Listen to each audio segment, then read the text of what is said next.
Hey everybody, it's Mrs. C again, and I am back with the second installment of the video series of slope. The last one, actually, it's the third installment because I did a slope video. Then I did a review of identifying slope given a equation, putting it in slope-intercept form and identifying the slope, but also looking at a graph and identifying the slope and finding the slope given 2 points. So now that we're so well versed at slope and finding it, they're going to go and give it to us. Look at that. No more work to find the slope. It's all given to us. So then what could be the problem? Well, the directions are the problem. Write the standard form of the equation of the line through the given points with the given slope. So now it's not an issue of find the slope, it's an issue of write the equation of the line. Now the directions ask us to use standard form. I'm actually going to change that up a little bit.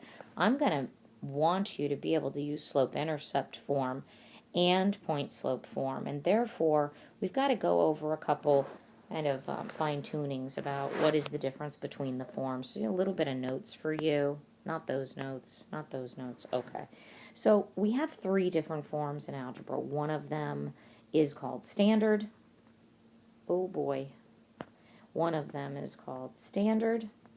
That'll work better. All right. One of them is called One of them is called point slope. And the last but not least is, to me, the best, slope-intercept. And they all have their, they all have their ups and downs, I guess. It kind of depends on the equation or the information you're given as to which one's better. So I just want to write down the different forms of the different forms of the forms. And then when we're going to go use them, we may for a while have to refer to this page or your notes because it takes a little while to memorize them. Now there's one of them that you already know that it takes no memorization. We're good to go, or should be, on slope-intercept form. That's y is equal to mx plus b, where m is the slope and b is the y-intercept. You have to know that. So m is slope, which you should know, and b is the y-intercept, where the line hits the y-axis. All right, we move to the next one, and I would say the next one probably of importance would be the point slope form. And the point slope form goes something like this. It reads y1 minus y is equal to m times x1 minus x. Okay, or is it x minus x1? Why am I, oh, shoot, sorry. Let's try that again. I put my x1 in the wrong place. Just seemed wrong. How about this? Y minus y1, oh, that sounds so much better, equals m times the quantity of x minus x1. We'll talk about how to use the point. We'll talk about what it is and why we have it. But right now that is the form where x1, y1 is a point that you're given, and m is again the slope. Okay, so the x1, y1 is a point that you are given, and m is the slope. This is why it's called the point slope form, because you're given a point and a slope. And that's why the other one's called slope intercept, because you get a slope and an intercept. All right, now we go to standard, which is, I guess, my least favorite, because it's, in my opinion, the least helpful. Now, I guess that's an opinion, and you could argue with me, but it's how I feel. So standard form is ax plus by equals c. Now, a is the coefficient of x, b is the coefficient of y, and c is the constant.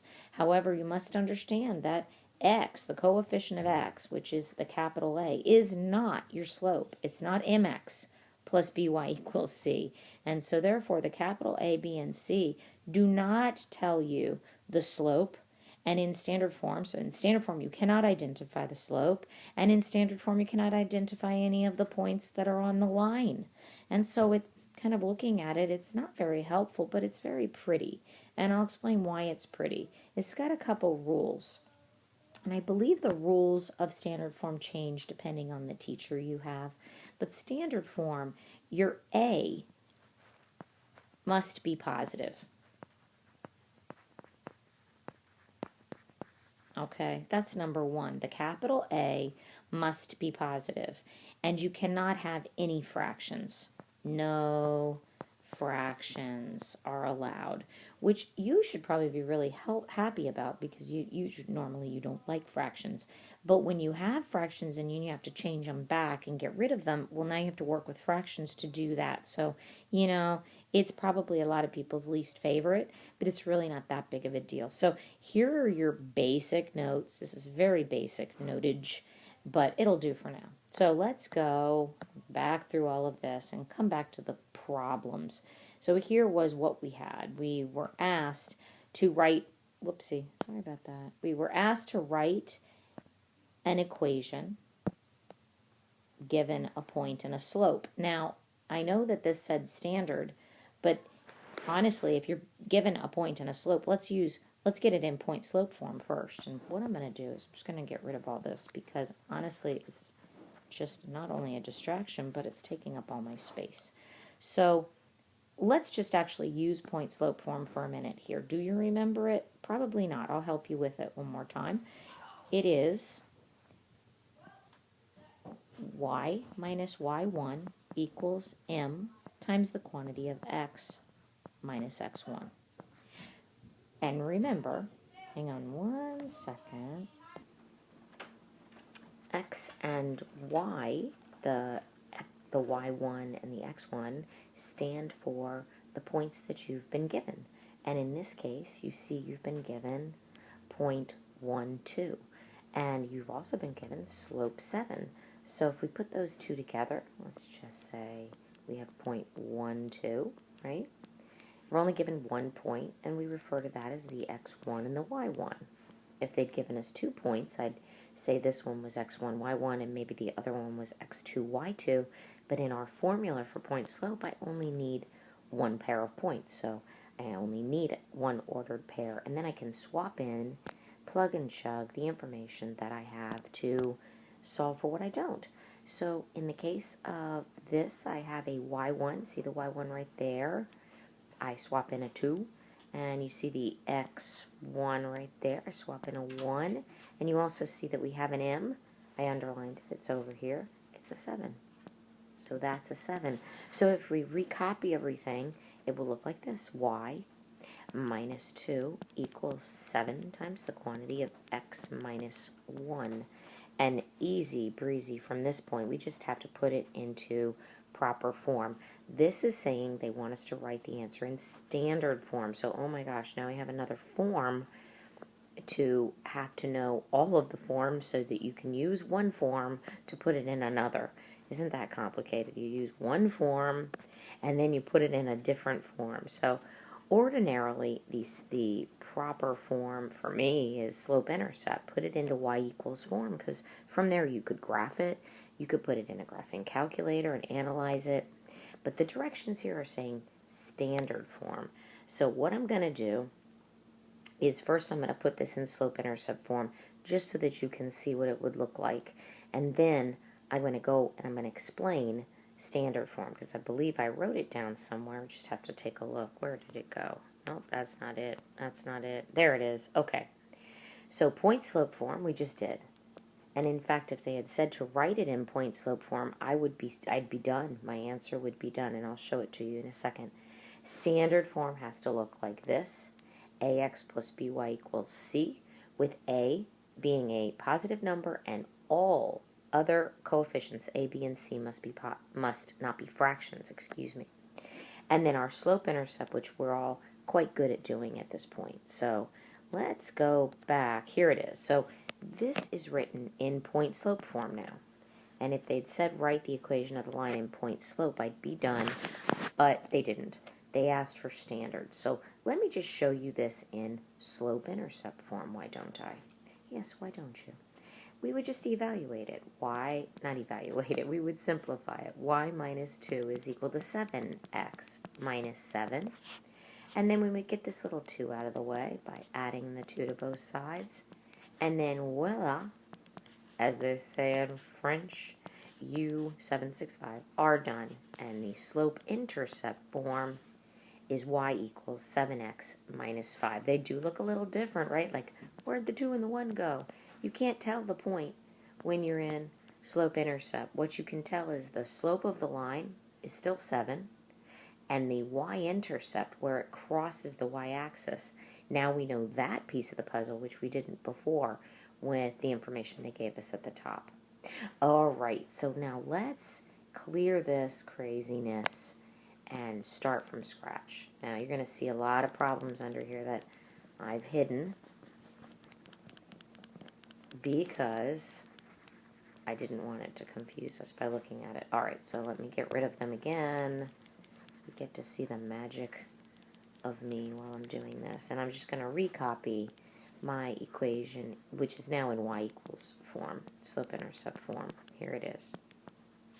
Okay, now I'm in slope-intercept form, and I have to do a final step of putting it in standard form. So pretend this problem's done for a minute, and you're given a problem in slope-intercept. It's so easy to put it in standard form.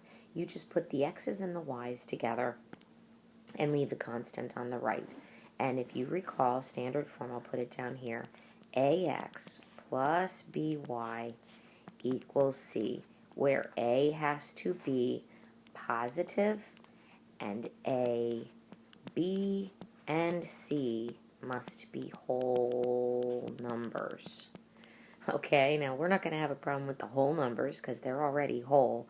We will have a little bit of a switchy switch probably to make sure to make sure my a is positive. So let's just move that out of the way and do what we do. If we want the x and the y to be together, it seems to make the most sense to just minus the 7x. And we'll be there, right? We have a negative 7x plus y equals a negative 5. But in standard form, the x value, the leader of the pack, has to be positive. And you can see x is actually a negative 7. And so how do we undo that? Well, there's a couple ways. You could divide everybody by a negative 1. I don't like doing that. Just being honest. Just being honest. I actually like to multiply both sides by a negative 1. Oops. Actually, reality, I just change everybody's signs, but this is the kind of the method that I think of in my head. And so I'm minusing both sides. Sometimes if I have fractions, I'll take care of them here. So I'm going to wind up with a positive 7x. You just distribute the negative, a negative y, and now I have a positive 5. And that is my standard form. 7x minus y equals 5. Okay, now that is awesome if you're able to hold on to everything I just said. I'd like to try one more. And in the case of this problem, we're going to put it in all three forms. All three forms. And where are you? There you are, little problem. Again, this is coming from the CUDA website. The answers are there for you if you want to go take a look and double check and make sure I did that problem right. Feeling pretty confident. And here we go. Now, you see that they give me a point and a slope. So that's why we have the point slope form. It's the form that you go to that's the easiest if they give you a point and a slope. So why not use a form that's been created for this situation? You just have to remember it. So y minus y1 equals m times the quantity of x minus x1. You can also, keep it in your notes. You can Google it if you forgot it. Eventually, you Google it enough times or look it up in your notes enough, you're going to memorize it. It's easier to memorize than to keep looking up. So what do? We plug and chug. So we plug in the values that we know. We know that the slope is a negative 1. We could do that. We know that our x and y pair, the x value is 3, so you plug that in for there. And the y value is a negative 1, and you plug that in there. Now you're plugging it into the one with the subscripts because, honestly, you don't want to work with subscripts. You would just want a nice little pretty y left over. It really, honestly, wouldn't matter if you plugged it into the y and the x. It's just going to be a little bit confusing working with it. All right, we have the double negative, negative, negative 1, so it's a positive 1. Watch those signs. And then eventually we'll just be doing a little distributive property there. This is point slope. Had they said write the equation of the line in point slope, this would be your answer. But they didn't. They asked for standard. So a little extra work is involved to get it into standard form. First, you want to just clean it up. I'm boxing this to show you one of the forms right there. Now, let me continue it on. The y plus 1 is equal to a negative x plus 3. And then we're just going to move the little one over. I get y is equal to a negative x plus 2. Okay, that is my slope-intercept form. And so I have one form left to do, and it's standard form. So let me just get rid of this process right here. Oh, I have a nice little line. I'm going to bring this up. Y is equal to a negative x plus 2. You can always fast forward me through all this little shopkeeping I'm doing here, making it look pretty. Okay. So now, here's form 2. And my last one would be standard. Remember, that's ax plus by equals c. That means the x and the y together on the left and the constant on the right by itself. So in this case, let's just add the x so it can join the y. That would cancel out on the right, leaving me the 2, and then x plus y. Do I need to do anything? No, because it's already done. I have no fractions, and my x is positive. And there they are. There are the 3 forms. They asked for standard, so the answer to this question would be x plus y equals 2. However, given the fact that this is a video on all of the forms, I just showed you them all. So this would be the first one, point slope form, the second one, slope intercept, and the third one is standard. All right, we're going to do it one more time. I know you're just dying to do it yourself, aren't you? So why don't you? I'm going to reveal the next one, number 3. And it's going to be fun just trying to find it. Where are you, number 3? There you are. You're not number 3, you're number 11. Okay. I want you to try this on your own. So let me just remind you. Sorry for the noise. I'm moving the iPad. I want you to write the equation of this line. And I want you to, this time, I really want you to write it in all 3 forms. I'm going to pause my video and do the work also so that you don't have to watch me through the process. You can just check your answers. All right, we're both ready, steady, and pause me. Okay, there are the answers. Now, I used point slope form. Let me just tell you. I used point slope form because they gave me a point and a slope. And that was how I achieved the first form, which was point slope form. So point slope form would be a y minus 5 equal to negative 4 times the quantity of x plus 2. That's the form for point slope form. The next thing I did was I simplified it and moved my 5 right here over to the right, and that wound up giving me my slope-intercept form, which is y equals negative 4x minus 3. From this form, I can verify that my slope is a negative 4, but I can also tell that I'm going to intersect the y-axis at negative 3. So it's added information besides just the point and the slope. The last thing I did was take the slope-intercept form and move my x term over to the left, making it positive, which was awesome. I didn't have to do any other steps. And then my final answer, standard form, is 4x plus y equals a negative 3, where I can't tell a whole lot of information in standard form. It's just it's a pretty form. I can verify a couple things by looking at it, and I can do a couple little things with. I don't want to confuse you. The video's already almost 20 minutes, so we'll continue on with the usefulness of each form and what it can do for you at a later date. So now what I would like to do is the big reveal to give you a little bit of extra work process that you can do. Here they are. Number 14 is an interesting one to give a try out. because it looks to be that the slope is undefined. What do you do when the slope is undefined? That's a little bit of a tricky one. So maybe not to do 14 if you're feeling woozy. If you're feeling really good and you want to give it a shot, see what goes wrong with 14, or see where you have an issue with number 14, and then we can progress from there. But 14 is a trick question, so here are at least two more. Where'd you go? There's number 9. There's at least 2 more problems for you to do. You can go to CUDA and do a couple extra ones if you're feeling frisky. But for now, I think we're going to stop it here, and we'll progress to the next level on the next video. Guys, you've been awesome. As always, such a quiet audience, but always my favorite. I'll see you on the flip side.